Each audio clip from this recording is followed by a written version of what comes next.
Why do we need to make a small cut before cutting down a tree? This small notch is called a directional notch.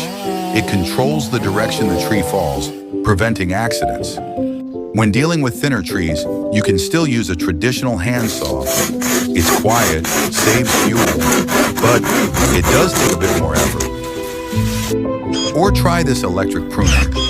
It snips off branches effortlessly, one by one. And if you've got the budget, you can even get a tree cutting machine. It makes the whole job way faster and easier.